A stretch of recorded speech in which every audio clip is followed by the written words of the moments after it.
My name's John Steckley. For the last 40 years or so, I've been working with the Wendat language, more recently the Wendat dialect of that language. I got involved with Indigenous languages when I was a third-year student at York University.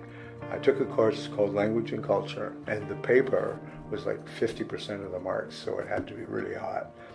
So I went down to what was then called the Indian Friendship Center on Beverly Street.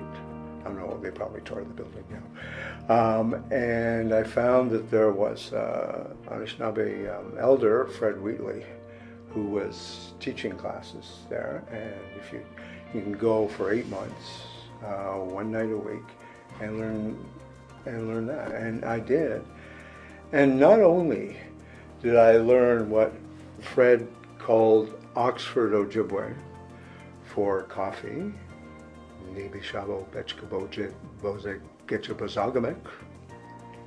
I learned that in 1972. I don't know where I put things this morning, but I remember.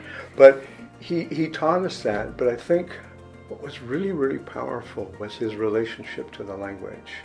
And I saw how important. I could see it in his eyes. I could hear it in his tone. He had to leave his community. I think he went to a residential school, probably did given his age. And he came back and he lived with his grandmother. And he said to us, what his grandmother said to him was, "I hear you have lost your tongue." And the emotions in his eyes at that time, so powerful. I was looking at him and I could see what it meant, the emotions that he showed, and I thought, wow.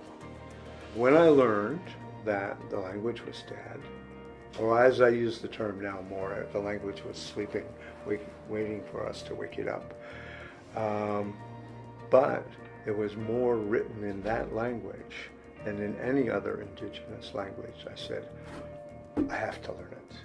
One of my ideas was simply this: if you study German history, you must, of course, know how to read German. Otherwise, you're no good, right?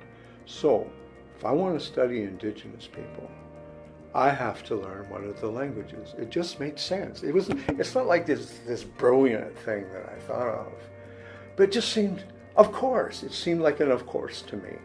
And that was 40 years ago.